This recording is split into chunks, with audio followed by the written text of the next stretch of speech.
আসসালামু আলাইকুম প্রিয় দর্শক, জানিয়ে দিব এখনকার আলোচিত সকল দেশীয় খবর। শুরুতেই জানিয়ে দেব সংবাদ শিরোনামগুলো। গাজায় আন্তর্জাতিক বাহিনীতে যোগ দিতে বাংলাদেশের আগ্রহ বিপজ্জনক, প্রশ্নের জবাবে ফরহাদ মাঝার। এদিকে ইসিতে নিরাপত্তা ব্যবস্থা জোরদার। জানাবো ইসলামী আন্দোলনে এককভাবে 268 আসনে প্রার্থী ঘোষণা, ভাঙল জামাত জোট। এবং সর্বশেষ জানাবো আরিসা খাট অসুস্থ হয়ে যুগ্ম সচিবের মৃত্যু। প্রিয় দর্শক, এতক্ষণ দেখছিলেন সংবাদ শিরোনামগুলো, এখন জানাবো বিস্তারিত খবর। গাজায় আন্তর্জাতিক বাহিনীতে যোগ দিতে বাংলাদেশের আগ্রহ বিপজ্জনক, প্রশ্নের জবাবে ফরহাদ মাঝার। ফিলিস্তিনের গাজায় স্থিতিশীলতা রক্ষায় প্রস্তাবিত আন্তর্জাতিক বাহিনীতে বাংলাদেশের যোগ দেওয়ার আগ্রহের কড়া সমালোচনা করেছেন কবি ও চিন্তক ফরহাদ মাঝার। তিনি বলেছেন, এটা বিপজ্জনক। গাজায় গণভুত্থানে অংশ নেওয়া বাম ও মধ্যপন্থী তরুণদের উদ্যোগে গঠিত নতুন রাজনৈতিক প্ল্যাটফর্ম নেটওয়ার্ক ফর পিপলস অ্যাকশনের উদ্বোধনী অনুষ্ঠানে যোগ দিতে শহীদ মিনারে এসেছিলেন এই কবি ও চিন্তক। এ সময় সাংবাদিকদের প্রশ্নের জবাবে ফরহাদ মাঝার বলেন, যুক্তরাষ্ট্র ও ইসরায়েলের নির্দেশিত পথে গাজাকে ব্যবস্থাপনার জন্য একটা আন্তর্জাতিক সেনাবাহিনী করার প্রস্তাবনা হয়েছে।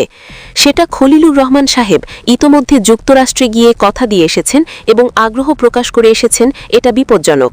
তিনি বলেন, আমাদের মূলত খেয়াল করতে হবে বাংলাদেশের 5ই আগস্টের পর যে রূপান্তরটা ঘটেছে এটা একান্ত সাম্রাজ্যবাদের স্বার্থে এবং এই পুরো উপমহাদেশের জন্য এটা ইতিবাচক নয়।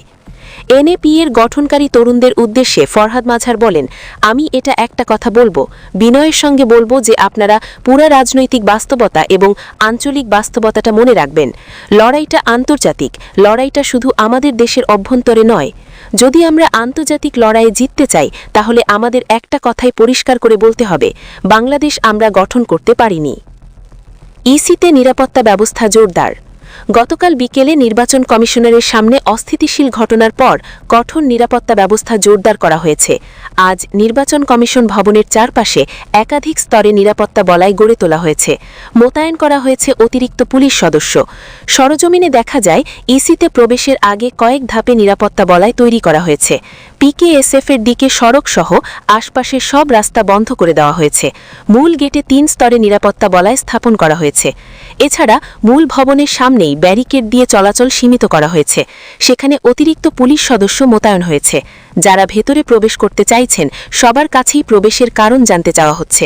প্রাথমিক যাচাই শেষে ভেতরে প্রবেশের অনুমতি মিললেও অস্থায়ী অপেক্ষারতদের বুথ থেকে অডিটোরিয়ামে যেতে আরও 2 ধাপে নিরাপত্তা বলয় অতিক্রম করতে হচ্ছে। ইসলামী আন্দোলনে এককভাবে 268 আসনে প্রার্থী ঘোষণা, ভাঙল জামাত জোট। শেষ রক্ষা হল না জামাত নেতৃত্বাধীন 11 দলীয় জোটের। ইসলামী থানার দলগুলোর একসঙ্গে ভোট করা, চরমোনাই পীরের ওয়ান বক্স থিওরিতে ঐক্যবদ্ধ বাংলাদেশ স্লোগানকে ধারণ করে গড়ে ওঠা 11 দলীয় নির্বাচনী ঐক্য অবশেষে ভেঙে গেল। জামাত নেতৃত্বাধীন জোট থেকে বেরিয়ে গেল অন্যতম শরিক ইসলামী আন্দোলন বাংলাদেশ। গতকাল এক সংবাদ সম্মেলনে চরমোনাই পীরের নেতৃত্বাধীন এ দলটি এককভাবে আসন ও নির্বাচনে অংশ নেওয়ার ঘোষণা দেয়। ইসলামী আন্দোলনের সিনিয়র যুগ্ম মহাসচিব ও মুখপাত্র মাওলানা গাজী আতাউর রহমান গতকাল রাজধানীর পুরানো পল্টনে দলীয় কার্যালয়ে আয়োজিত সংবাদ সম্মেলনে এ ঘোষণা দেন। তিনি 268 আসনে এককভাবে প্রতিদ্বন্দ্বিতায় ঘোষণা করেন। তিনি বলেন, জামাত ইসলামী ক্ষমতার লোভে কার্যত ইসলাম থেকে সরে গেছে, সেজন্য আমরা জোট থেকে বেরিয়ে এসেছি। জামাত নেতৃত্বাধীন 11 দলীয় জোট গত 15ই জানুয়ারি 253 আসনে সমস্যত প্রার্থী ঘোষণা দেওয়ার পরদিন ইসলামী আন্দোলন জোট ছাড়ার সিদ্ধান্ত জানাল। উল্লেখ্য, গত কয়েক মাস ধরে জামাত ইসলামী আন্দোলন বাংলাদেশ জোটবদ্ধভাবে নির্বাচনে অংশগ্রহণের লক্ষ্যে প্রচারণা চালিয়েছে। জামাত জোট থেকে বেরিয়ে যাওয়ার ঘোষণা দিয়ে সংবাদ সম্মেলনে ইসলামী আন্দোলনের মুখপাত্র মাওলানা গাজী আতাউর রহমান বলেন, ইসলামী আন্দোলনের প্রার্থীরা 270 আসনে মনোনয়নপত্র জমা দেন। তবে 2টি আসনে মনোনয়নপত্র বাতিল হয়েছে।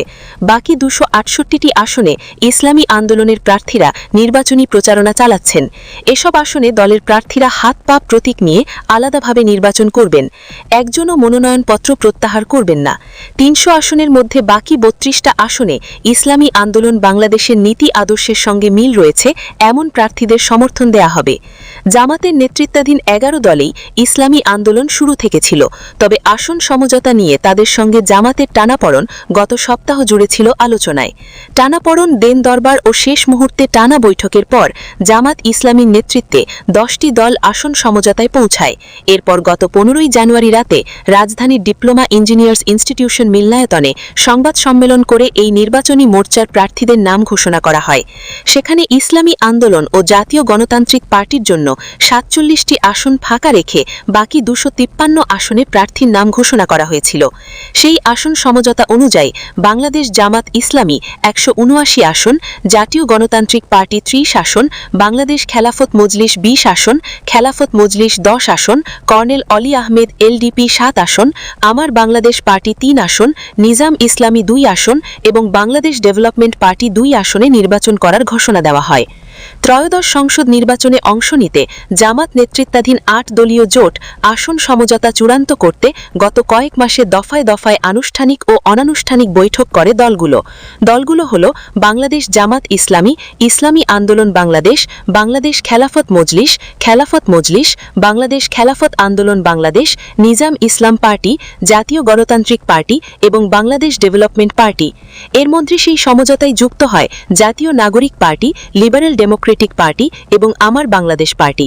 সব মিলিয়ে দলের সংখ্যা দাঁড়ায় 11। নির্বাচন কমিশন তফসিল ঘোষণার আলোচনা চলমান অবস্থায় জামাত 276টি আসনে এবং ইসলামী আন্দোলন 268টি আসনে প্রার্থী মনোনয়ন দেয়। এর পাশাপাশি NCB 47টি, AB party 53টি, Bangladesh Khelafat Majlis 94টি, Khelafat Majlis 68টি, LDP 24টি, খেলাফত আন্দোলন 11টি, নিজাম ইসলাম পার্টি 6টি, জাকপা 3টি এবং বিডিপি 2টি আসনে নির্বাচন করার ঘোষণা দেওয়া হয়।